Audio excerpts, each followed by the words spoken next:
Welcome to the Minnesota Rovers Tuesday evening presentation. Minnesota Rovers is an outdoors club based in Minneapolis, St. Paul. Our members organize trips that range from 1 hour to 2 weeks in Minnesota or further afield. Examples of our activities include hiking, biking, backpacking, skiing, snowshoeing, paddling, and rock climbing. We also organize conservation and trail clearing trips. Our members have experience and skills in many outdoor activities, so if you want to learn a new outdoor activity, we can probably help you. For more information, go to mnrovers.org. Now let's move on to this week's presentation. Tonight, you're here to hear from Zack Cruzens as he talks about his adventure from the Andes to the Atlantic, kayaking across the Patagonian steppe. Zack has worked as an outdoor wilderness guide and experiential education instructor around the world. He is an accomplished expedition sea kayaker, having led and conducted sea kayak expeditions in Canada, the USA, Baja, Mexico, the Argentine and the Chilean Patagonia, Scotland, Antarctica, Iceland, Greenland, Australia, Central America, and French Polynesia. Zack now manages his own outdoor adventure paddling business based along the Canadian North Shore of Lake Superior and calls this beautiful shoreline home. When he is not in northwestern Ontario, he finds himself drawn to the polar regions. Please welcome tonight's speaker, Zack Cruzens. Right on. Well, welcome, guys. I'm going to talk about this story here. Ken Storm, my good friend who did this trip with me, is actually in the room with the people that are present, and he can add anything he wants. We actually did this talk together a few years ago but I'm talking about a few other things with this talk, so I'm going to run through this trip a little bit quick so I can get through the slides and then still talk about a lot of other interesting things in Patagonia. But this is a trip from the Andes Mountains to the Atlantic that we did. So I just want to refer to Patagonia here. This map here, I don't know if you can see my cursor, right? You might not be able to, but anyway, we got Patagonia. Patagonia is known as the area in South America. It's split between Chile and Argentina. So I got my introduction coming down here in 2011. I actually worked for a guy doing kayak trips on the coast of Chile in the Aysén region. So you can see the Aysén region in the pinky orange. It's on the Chilean side of the coast. And then you can see all the regions in Argentinian Patagonia. And I hope at the end I can kind of talk about this a little bit more, and where if you guys wanted to travel to this region, what you could see and what you could do with the concept of this region. But you can kind of see where the Santa Cruz River is, the Santa Cruz, our Santa Cruz here, in the Santa Cruz region down in the southern part of Argentina there. That's kind of like the map of where we're traversing the continent here. And yeah. So that's the main focus of the expedition here. But how I got into the region, I spent time down on the Ruta Austral, the southern route, on the Route 7 in Chile. On the left-hand side, there is a map of how Chile and Patagonia is broken up into the Aysén region, and then you got the Magellanic region. Ferdinand Magellan, the explorer down there, Punta Arenas, and you can see how it's kind of separated by roads and ferries, and it's not such an easy place to get to. But I first got the introduction to that area, and then I've spent a lot of time traveling through that Route 7 area in Chile and exploring there and doing kayaking off the coast. And I was on a river there, and I reconnected with Ken, and he's like, "Hey, let's explore this river in Argentina." So this is the Baker River in red that you can see, the Rio Baker. It's a major floodway in Chile, and I got my first experience kind of paddling on that. I'm going to talk a little bit more about that towards the end. But I worked with this guy, Rolando. I worked in Washington State for Outward Bound. Some of you guys might be familiar with Outward Bound, big organization all over the world doing outdoor education. He is from Chile. I had just finished punching out and paying off my student debt. So I was like, hey, I'll come work for you for next to nothing and live in this beautiful place and hitchhike around and get to know the place. So I was lucky to live with that guy.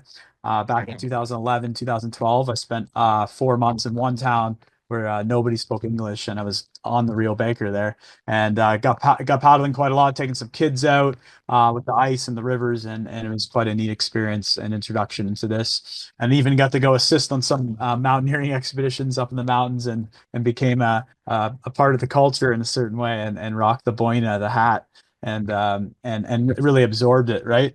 So when Ken approached me about this Santa Cruz River trip, I was really excited.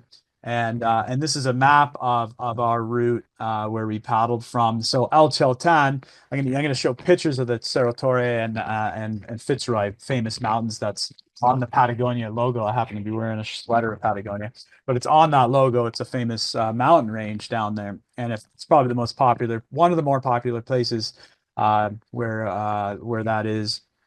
But the whole concept of exploring the area that's less traveled, where there was a dam that was threatened to be built, and Darwin had actually traveled up with his Captain Fitzroy by life raft reverse against the current, and there was like interesting places to visit and bring value into this place that is potentially going to be dammed. So it seemed like a very valuable and meaningful trip to do and explore a little bit more and explore the area that's kind of less traveled, and touch on some of those things. So we started in El Chalten and we crossed the Lago Viedma, Lake Viedma, and went to the Rio La Leona, which is in red there, connecting Lago Viedma, Lake Viedma to Lago Argentino. And then we connected to the Rio Santa Cruz, and that goes all the way out to the ocean. We didn't actually make it on the last part because the access point was actually closed and we couldn't get permission from the authorities to actually go on to the ocean. And the weather wasn't really good. It all kind of added up and with timing there. So we went to Porto Santa Cruz on that trip, and it was an interesting journey that I'm going to talk about here. So yeah, from the Andes to Atlantic, it's a journey in Patagonia. This is a little bit of a quote about how Charles Darwin and his voyage of the Beagle described the place, and just to bring a little bit more power and meaning to it. I don't need to read the whole quote, but if you guys want to read it to understand this landscape a little bit more, it just kind of puts it into perspective a little bit more, and how undeveloped, unknown, and how much more there is out of that area when you go into it a little bit deeper into deep time. And that's kind of like the theme of this journey. But yeah, this is a cool map that shows the kind of profile and the topography of how you got super mountainous terrain up by Lago Viedma, and then it kind of flattens out into this pampa that were like the glaciers. It used to be all covered by glaciers, but it kind of scoured the area and carved out these valleys that we were able to travel quite fast on. The whole trip was like 350 miles, 500 kilometers, and we did it in like less than 2 weeks. We could have done it even less time, but we took our time and stopped and hiked and explored. But we move fast. Some days we're doing 50 miles, 40, 50 miles plus on the rivers. So you just flow because you're moving at 6, 7 nautical miles an hour sometimes. So it's quite fast and swift, but smooth water. So this is myself and Ken, who's in the room with some of you guys that are there, and Cole, another friend. We're like kind of three different generations of track. We're using track kayaks, these folding kayaks for this trip. And my friend Santiago kind of helped us plan in the town of El Chalten, and we spent a lot of time kind of figuring out the weather and what would work here. So Lago Viedma was a big crux of the trip. Can we cross it? Cross it because it's blowing 40 nautical miles an hour pretty regularly, and you can see in that bottom picture how windy it can be. And we had a window. This is on Windy. If you guys use Windy to check weather, we had a nice window on the 9th of January of 2019 to cross the lake. So it was like we got to cross the lake really quickly and swiftly that day. So what we did is we got out, and I guess this is like a painting by Francisco Marino in 1876 from of the view of the mountains. And then we're going to be kind of following some of these painting trails and revisiting and rephotographing the areas of the spectacularness of the landscape.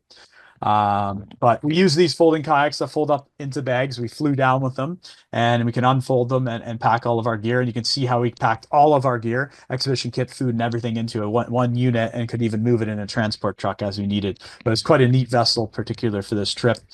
So there's me and Ken there with the 3 boats that we set up to travel, setting off on Lago Viedma on the 9th of January, 2019. And of course, we did have some weather and squally stuff moving around because it's always changing. We had to watch that. But we had a pretty spectacular day to get out and have this as our backdrop. It was just like, what? And we had ice, a big icebergs we got to kind of go explore. And these are kind of grounded icebergs. So some people might question how close I am because I'm told to keep people away from the icebergs when I'm paddling in Antarctica. But I look at this iceberg now and immediately critique that I'm too close to it. But it is grounded because it's quite shallow.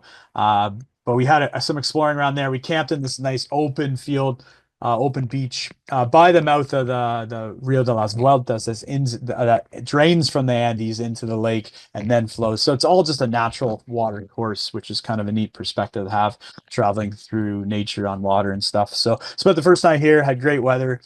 Great views of these mountains with a big camera lens. A lot of these photos are Ken's photos as well. And he had a tripod set up and he was pretty excited about photographing our spectacular scenery here. So this was just like set it off so well. We got up really early and made the crossing of Lago Viedma. And we knew the wind was picking up, so we actually kind of hooked up into a line tow. You can see in this right hand photo that we have a line attached and we're all kind of together because the wind's starting to pick up 15, 20 knots. And it was a 10-12 mile crossing to get across, so it was quite a distance that we had to get, but we knew once we get across we could follow the wind down and get on the lake and travel with a little bit of ease. But the wind was picking up pretty strong, but we made it across in not too bad time and not too bad conditions, celebrated and enjoyed the views that very few people get. Not many people make it to this part of the lake because it's hard to get to.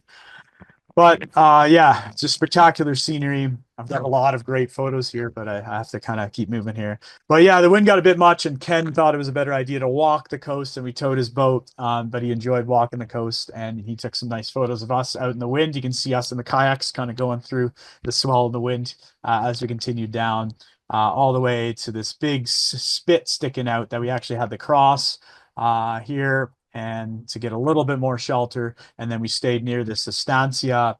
And at this estancia, we talked to the guys and decided that it was just better to load up all the track kayaks in their truck and drive down the road and skip a part of the trip, because it's not about continuing the whole trip. That's another mentality you have when you go on any sort of trip, is you don't have to do every inch of it.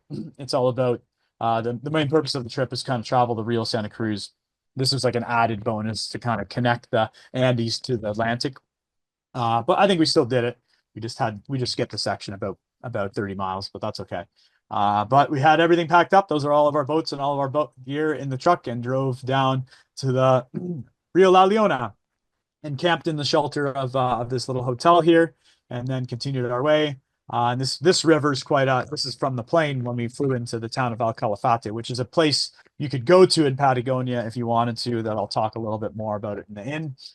We traversed this river. It's about 50, 60 miles, I think, that went through. We had to set up the boats again. They don't take too long to set up. And then our friend Nicole that I actually worked with in Antarctica joined for the day.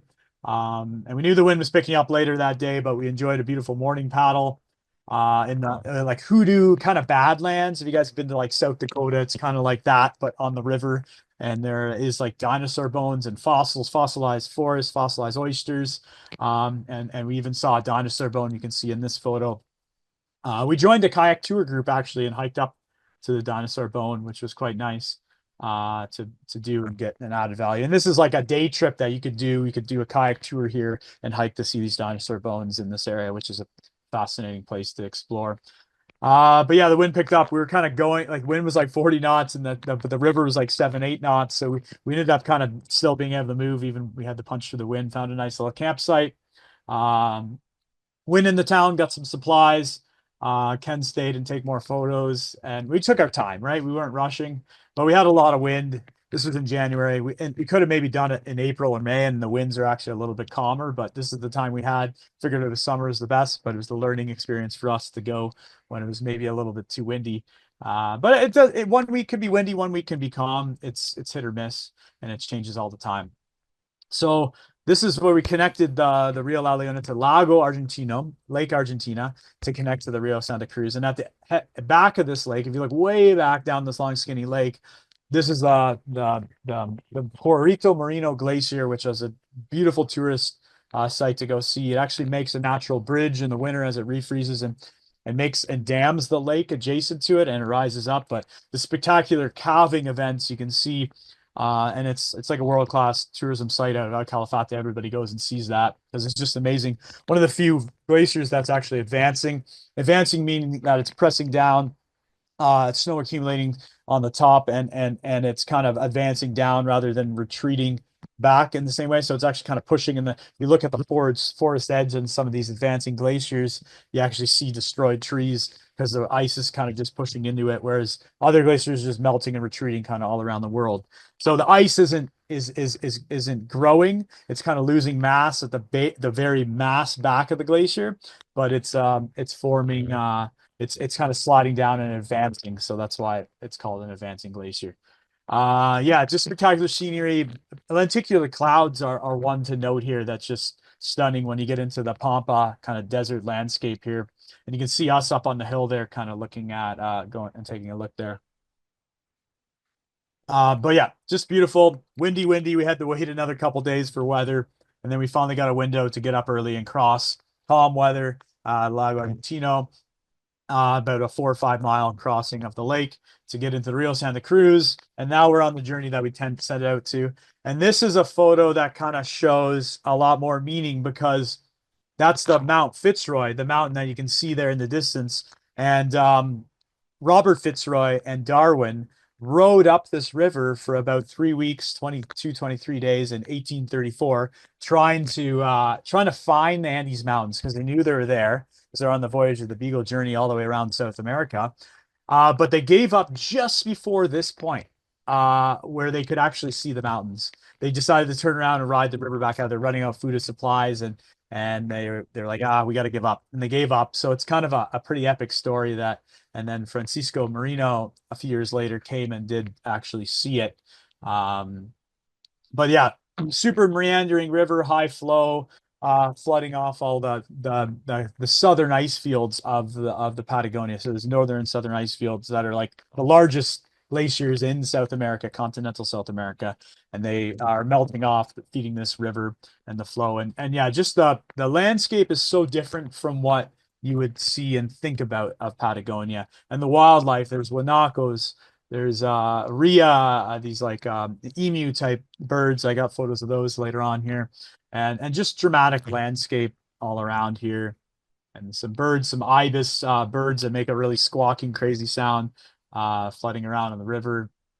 A whole bunch of different herring gulls, different birds of prey, and finch species. If you got, some of you guys are birders, I know, and Ken can go off about some of these species as well. And this is one of the meadowlarks, a beautiful red-breasted male bird that you can see down there.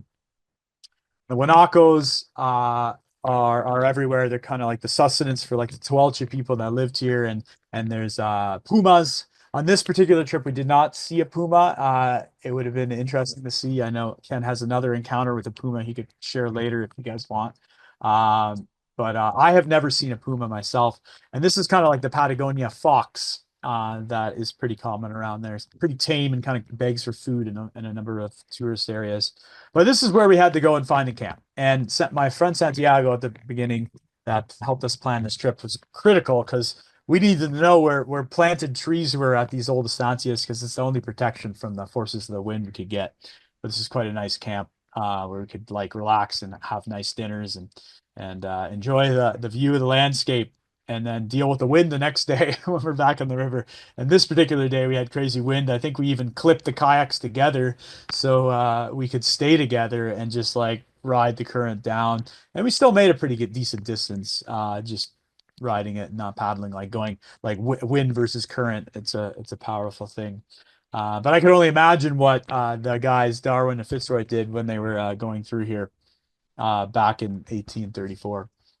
But we did a lot of hikes, side hikes up to just kind of capture the beauty of the landscape with the thought that, hey, all of this river is going to flood if they make a hydroelectric dam, because they have two hydroelectric dams proposed here. But the value of the place is so interesting. We had to go and try to get all the vistas in perspective and take it all in and present it. So I'm just going to talk a little bit more about this history in the Voyage of the Beagle journey here. So this is you can see the map on the bottom. It's one of his trip number 5 that was documented in that book. He traveled all around South America over like a 2 or 3 year period, and then went back again and went to the Galapagos, of course, where he was known to come up with the theory of evolution and origin of species in his famous writings. But yeah, he made lots of notes in this about this particular landscape and how it maybe inspired him to come up with the theory of evolution with some of his facts here and how he was kind of awestruck by this landscape and the inhabitants here. So and some of the species, these like giant armadillos, glyptodons, we actually found a couple fossil specimens there. This whole period of time that has been kind of lost, like lost time, that of a 16 million year period where these species kind of went escaped and weren't documented so well. And this is a trip Ken and I actually were afterwards. We went and traveled to Punta Quicha to kind of visit and photograph and see where the beagle, because we didn't paddle right to here, but we went afterwards, rented a vehicle and traveled around the East Coast exploring where they actually did repairs on the keel. Punta Quicha is Point Keel. The keel of the beagle was stranded there. So in that time while they had to repair the keel, a team of men went in lifeboats up the stream trying to find the Andes, and it was quite a mission you can think of when they're way down here, not really knowing about it. But this is Robert Fitzroy. Conrad Martins was the artist, and Charles Darwin, of course, that was on board, along with a crew of other folks. And so this is an example of some of Conrad Martin's paintings, how we kind of went and visited and retold the story by photographing and revisiting these sites. And it's quite amazing when you get to a spot and you can see the painting in reality and be like, wow, we're really here. Like imagine it's 1834 and we're rowing up this river and this stunningly beautiful place that nobody really knows anything about or no one's ever seen before. It's just it's unbelievable to kind of put yourself in those footsteps of the past there. So this is just some of the paintings and landscapes here.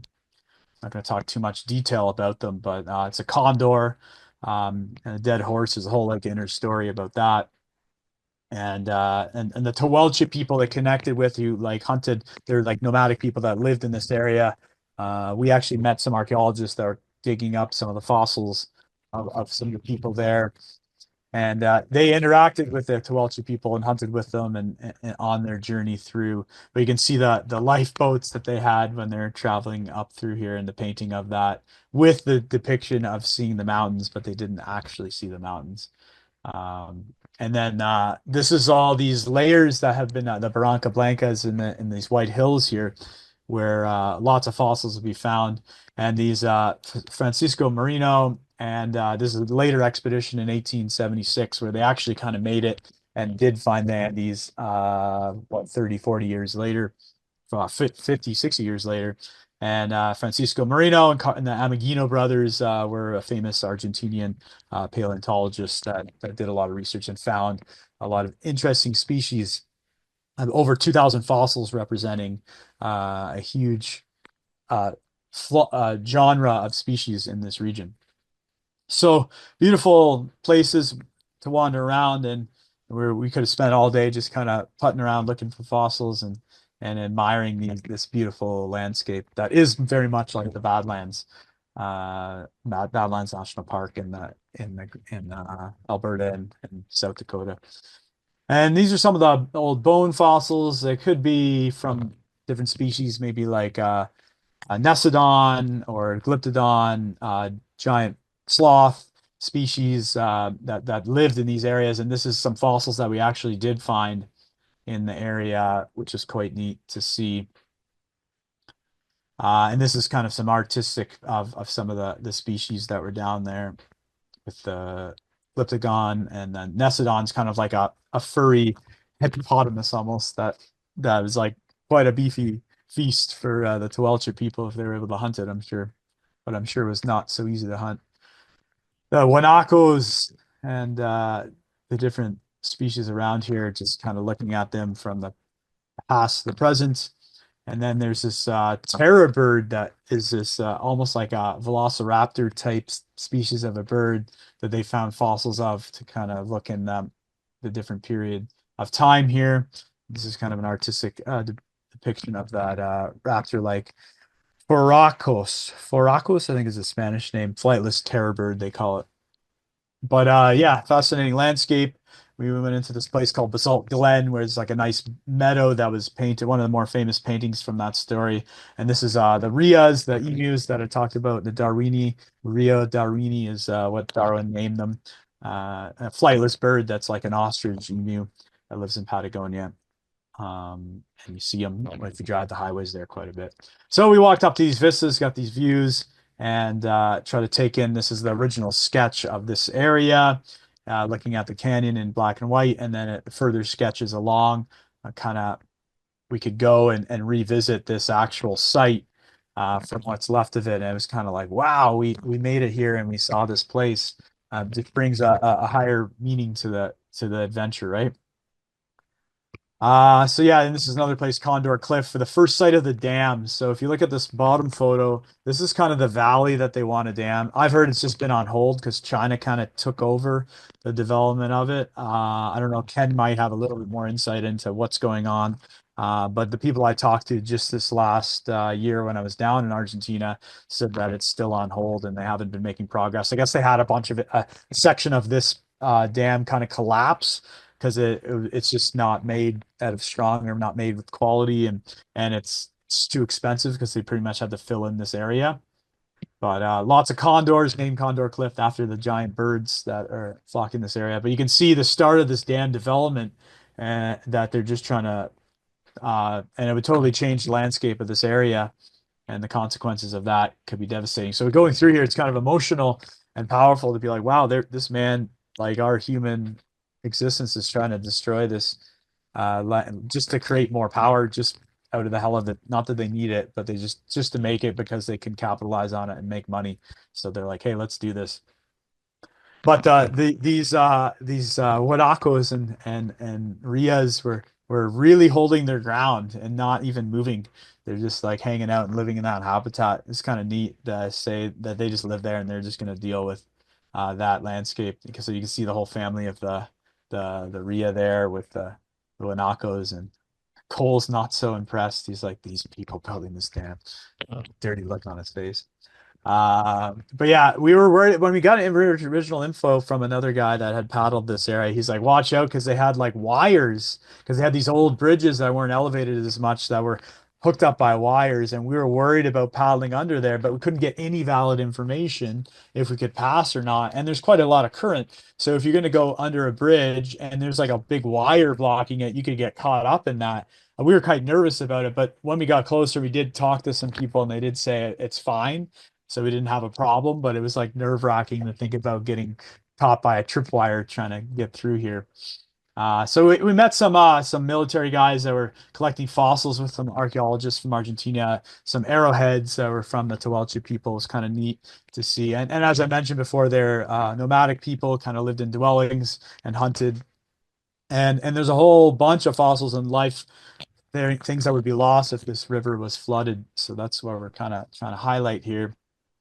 Yeah, and then this is we're getting closer to the ocean as we go along here, and there's deposits of all these old fossilized oysters, which was quite neat to see. Huge areas of oysters just locked into the sand bluffs here. Just hiking up and getting more bliss vistas and sunsets, beautiful clouds again. And then we actually had a rainy day. It was pretty dry, and then we had one day of rain out of like 2 weeks of paddling down the river here. But it was kind of nice to get the rain, actually. And then this is the bridge at Pier de Buena that we finished on. I think Ken sat out and Cole and I continued on, and we got a ride back from Puerto Santa Cruz at the Atlantic Ocean. We could see it, and it was quite an accomplishment. And yeah, so we had paddled all the way from here to the Atlantic Ocean, and it was a really neat journey of accomplishment. And just going back and looking at the beauty and power of this, and how excited Ken was to photograph this. Oh, I have the little time lapse video showing us packing up here.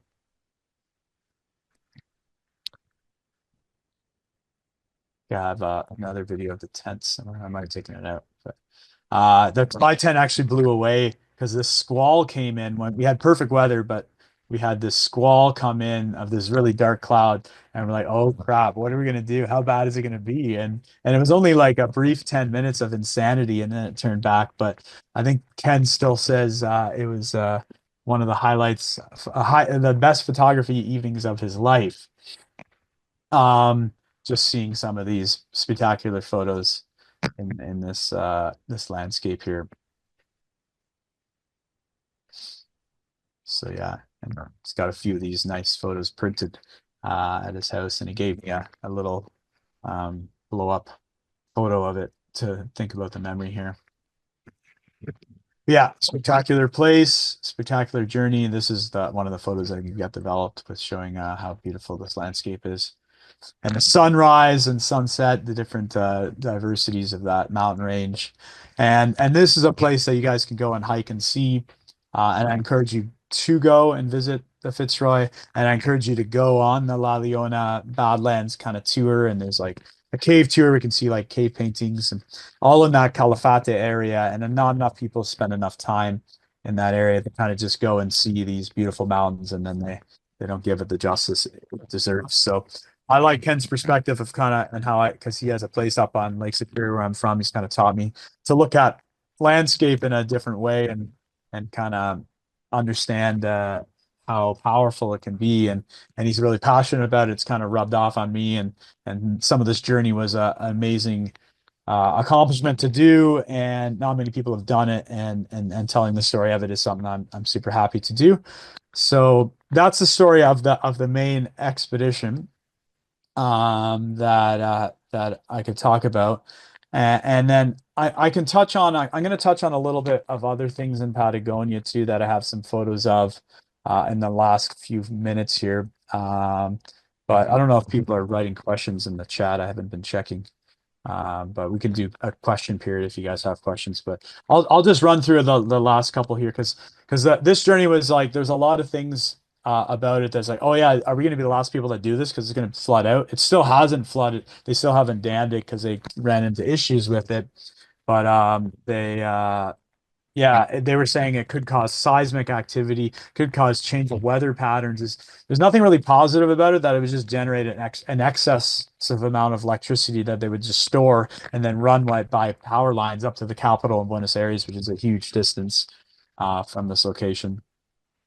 But I'm just going to go through. I'm going back to the Baker River. I returned to Patagonia in December 23. I actually ran a trip through my company in the Aysén region in Chile. I was looking at the Santa Cruz River, but we decided to go back to the Baker because I had a friend there that could help us do it. And we did sections on paddling the Baker. We even had a raft support, paddling a different river system that also was threatened to be dammed. But it's a little bit more lush vegetation. You can see how different it is compared to the Santa Cruz River. But it's just another place that you can explore in the Aysén region. There's a number of people that cycle it. I heard you guys talking a little bit about cycling groups and people meeting up to go cycling and hiking and stuff too. There's a lot of people that do go cycling down on some of these routes down through this area because you can stop and camp and explore the towns along the way. It is a pretty big adventure to do, but it's a beautiful landscape, and you can actually go all the way to the Pacific side on here, and I've done that trip as well. So it's kind of cool to go from the Andes, from the west to the east, and then from the east to the west to kind of really get a full broad spectrum of the Patagonia landscape. And you can see how there's so much glacial silt in this river, and then you get like a freshwater river runoff here, and how different the color is in the landscape here. But this is as we got out to the ocean, and we went to this town of Caleta Tortel, which is actually only built on boardwalks. We paddled right into there, and then you can see this little mothership boat. We actually got on that boat and went out for a few days into the fjords to go see another glacier. So you can kind of see the perspective of that. And we paddled with that glacier with this group of 9 people from Canada. Actually went and did this trip with traveling by van and kayak and boat. And then we hiked as well. But this is this beautiful vessel called the Pallas Austral that we all very comfortably spent time on and had nice meals and relaxed and went out and saw some cool stuff.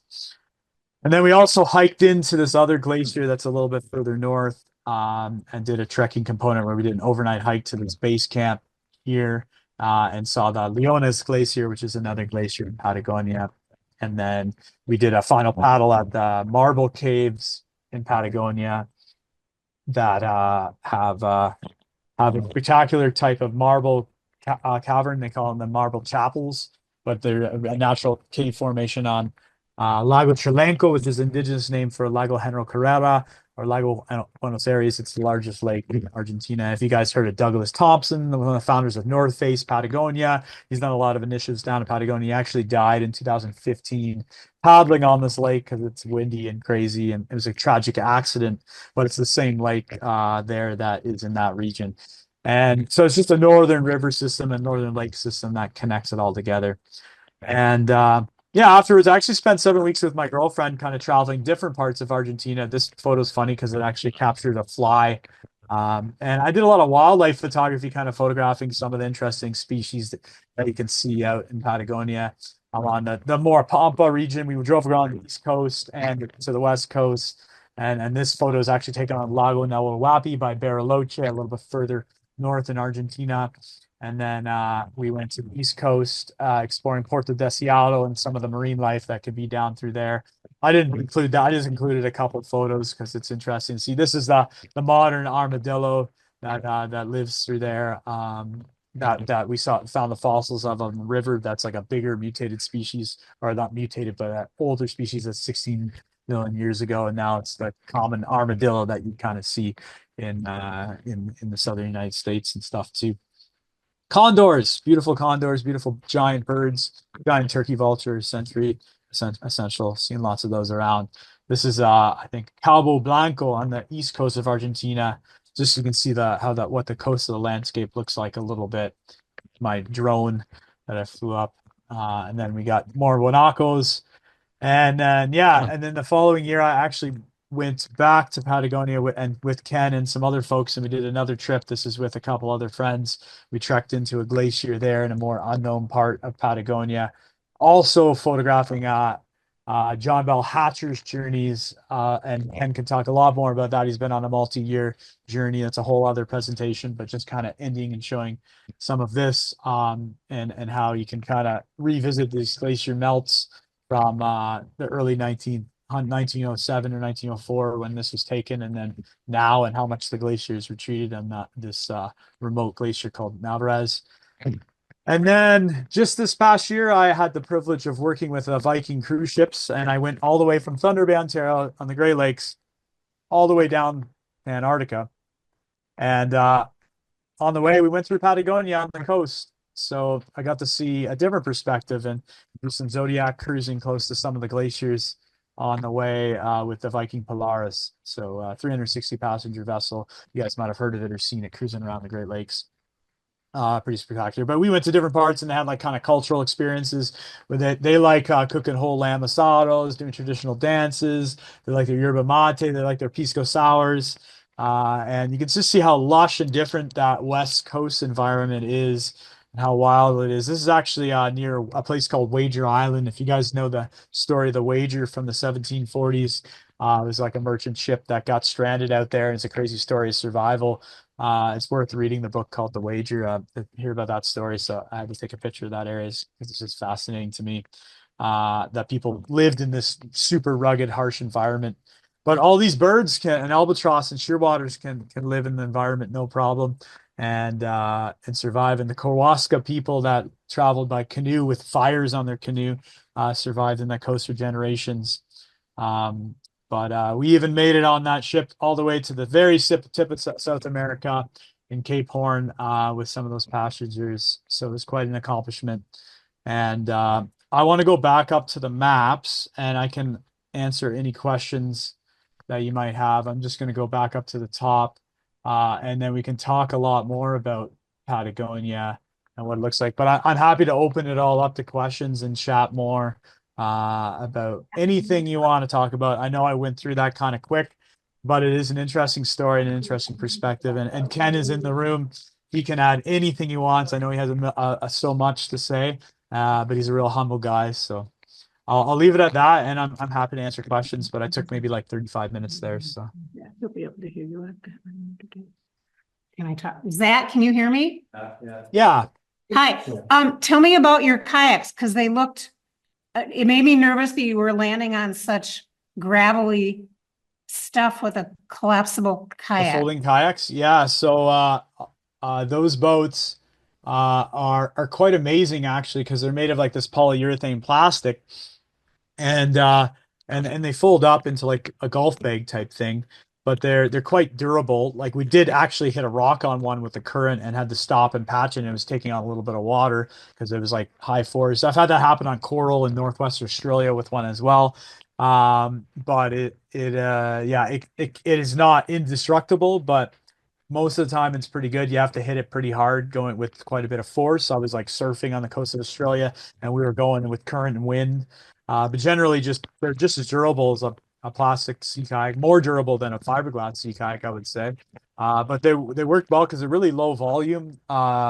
It was tough, a little bit tough to pack the gear, but the original plan that Ken had was to bring pack rafts, but pack rafts are kind of super ultralight vessels, which is amazing to kind of pick up and walk with, but actually traveling with, it's not as strong of a vessel and kind of blows you around. So these actually tracked really well with the wind conditions we were in. So, yeah, so I saw the chat. I was just looking to see where some people were in the chat, but I'll stop sharing and I'll go to the chat questions here. Great pictures, just stunning. You had me hooked. We didn't see any pumas. Yeah, I'd like to see pumas. Looking at hiking the O track. Yeah. Okay, so I didn't even talk about that part of Patagonia because that's in Chile. I'm gonna go back to the map here. I'll share my screen again just so you can see where we're talking about here. Okay, so Punta Arenas. If you're going to go hike the O track, that's what a lot of people think about, the O track, W track, really famous hikes in Patagonia. So this is the northern region called Aysén. But if you look at this map here, you got the Magellanic region, and you got this whole southern part of Patagonia is there. Were you guys able to see my cursor? Can you see my cursor moving? You can't. Okay, so if I don't have it in the screen mode, you can see the cursor. So maybe it's better to just have it in here and I can talk like this. So this southern region of Chile, there's like 12 regions in Chile. The most further south is where you fly into. You're gonna fly into Punta Arenas, go to Puerto Natales, and then Torres del Paine. Everybody goes there. It's a busy place. It's like Disneyland of Patagonia. and El Chalten, where we started our trip, which is in Santa Cruz region of Argentinian Patagonia. So a lot of people will fly into Punta Arenas or El Calafate in Argentina, and they'll spend 1 or 2 or 3 weeks kind of traveling there, do the O trek or W trek, or do the Cerro Amul, Laguna de las Tres, Lago Torre, some famous hikes that you can do in the Argentinian Patagonia. Totally accessible, well worth checking out. And that's like, if you're going to go to Patagonia, that's the first place where most people go.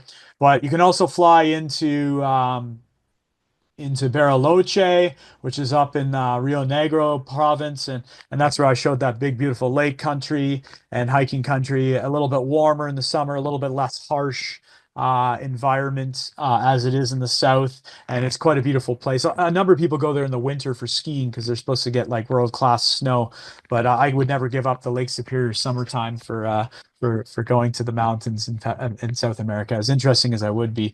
But yeah, the O track is the problem with that is if you book it through an outfitter, totally fine. But if you're really trying to do it on your own, it's really difficult. Nobody tells you any information. So I went and did the W trek, or tried to, but they told me that there was no space available. I like the only space was with these companies, and they all kind of compete for each other. So it was a little bit frustrating how they manage the park for just a typical person that wants to go and explore it independently, because it's really just set up to be like kind of glamping, catered for, and it's like Disneyland in that world. Beautiful scenery, hands down, beautiful scenery. But the cost of traveling, if you want to go to Patagonia, I recommend going ASAP because it's really starting to go up in price quite a bit. But the Iceland region in Chile, Santa Cruz, Chubut. Some of the more interesting off the beaten path trace places are still a little bit more genuine and interesting to explore. So I recommend kind of looking a little bit further beyond Torres del Paine, beyond Fitzroy, and seeing what else there is. The next trip I want to do actually is down on Isla Navarino, so I'd like to go hiking there out of Porto Williams, which is off Ushuaia. So I'm considering maybe something like that during one of my breaks next winter to kind of go explore. It's an island down there, the Dientes Trek. It's a 5-day trek off the beaten path. But the Cerro Wamu is another popular one. By the Mount Tronador up by Bariloche in Rio Negro. El Boson has beautiful hikes. And then in Chile, the Chilean side, I'm going to go to this other map here.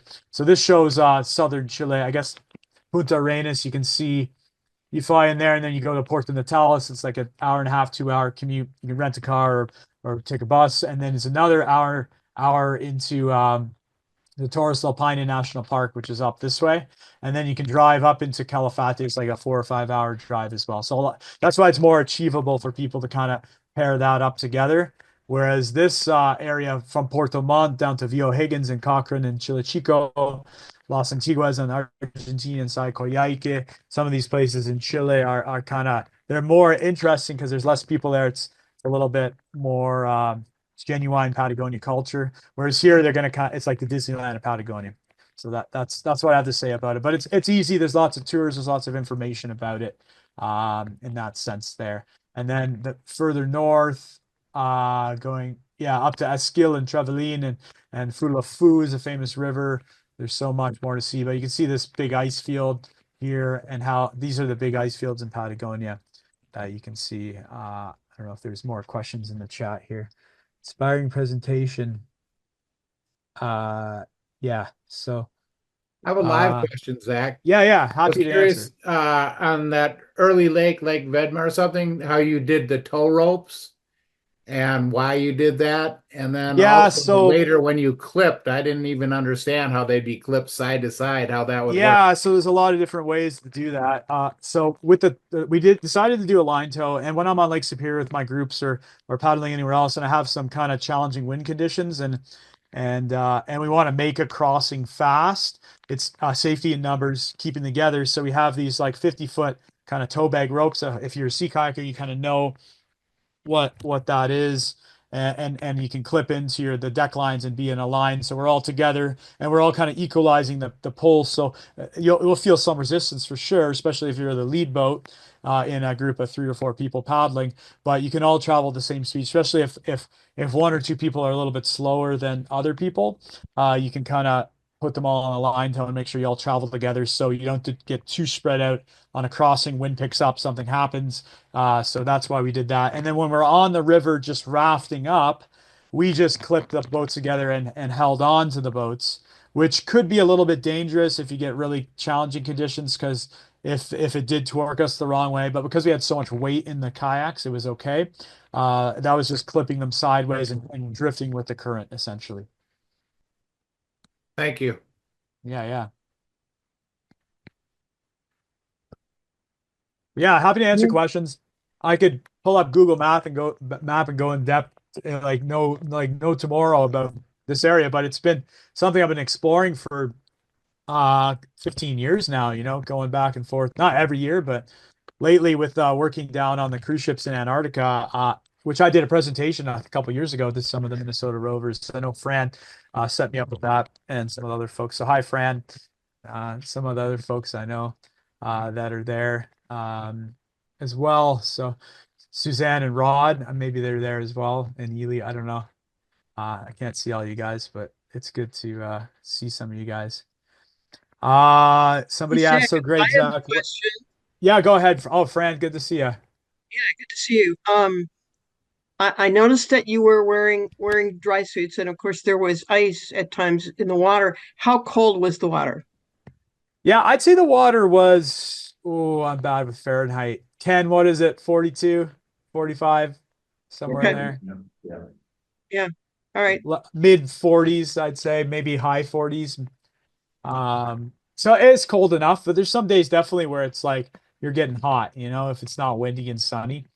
Especially like when I went in December on the Baker River, we had some really stinking hot days where I was like, I don't really need to wear the suit, but I'm still going to because it's windy and the lake's cold. So yeah, it's definitely dry suit weather. When I was up further north, and that's the other reason why it's if you did travel down to Bariloche, there's some beautiful paddling routes you can do on Lago Wapi, Lago Verde, some of those northern Patagonia areas. It's a lot warmer, especially in January, February, which is like northern hemisphere, July and August. You can have a little bit more peaceful, warm experiences. So yeah. Yeah. Hi, Suzanne. Good to hear you there. Um, and yeah, thank you, Nina, for all that. But yeah, I'm happy to answer any questions and just chat. I'm not on a time crunch though. I know some people might want to go on and do other things, and I don't know if the club wants to say anything else, but yeah. Pick my brain. If you guys are interested, I can go on and on. And Ken too. I think Ken has so much to say. I feel like he should be co-doing this presentation with me. Oh, Zach, we Yeah. had a question. They were wondering what the name of your business is. Oh yeah, I should mention that. I'll type it in the chat. It's called Such a Nice Day Adventures. Um, and yeah, I'm doing stuff on Lake Superior. I'll just type it in here. Suchaniceday.com. If you want to check it out, I'm on social media, Facebook, Instagram, and all that too. Info at suchaniceday.com. And yeah, I'm actually running another trip, or my friend Pablo's running another trip in January where it's like paddling the Baker River, going on a glacier trek, and then also going out on that small mothership boat for 4 or 5 days into the Patagonia fjords. Into January, early February, he's just set the dates. So if you do want more information on that or other kind of more adventurous type of connections, I can help you out with that too.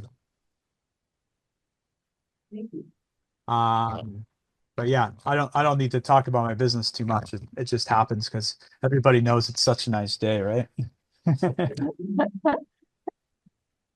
Are there any questions either out in the audience here or online?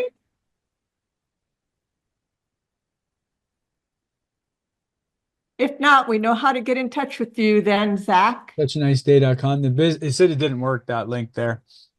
Yeah, I'm just trying to see if I can pull up something else here. We Were can there get any, I have a question. Yeah. Were there any water animals when you were in the water? Any fish? Any just Yeah, so penguins? there is quite well, I didn't show pictures of that but I did a whole other separate trip. I'll share my screen again because it's just nice to share the maps because I can just relate everything to maps. Okay, so oh yeah, so I didn't show I showed some coasts of some birds, some seabirds that were out and about. But on the coast of Argentina, or on Chile and Argentina, you can see lots of sea lions. There's lots of sea lions. There's even elephant seals, fur seals. There's Magellanic penguins, a burrowing penguin that burrow in the hills. There's rockhopper penguins. There's yeah, I should have pulled some of those photos in too, but I just have so many photos that are pretty abundant out there, and lots of species of commersant dolphins, Peale's dolphins, dusky dolphins. So lots of dolphins that you can see down in the Beagle Channel, the fjords. Lots of wildlife out there. And yeah, Thank you. yeah. And then in the Rio Santa Cruz, not so much because it's pretty glaciated and silty. But as we got out towards the ocean, we actually stayed at a fly fishing camp where they take people and go fishing. They do like fishing charters and tours there as well. So, and some of the smaller rivers in Patagonia are famous for fly fishing and stuff as well. But the super silty parts of the river are not super great for anything to kind of live in because it's just like glacial silt. It's like cream.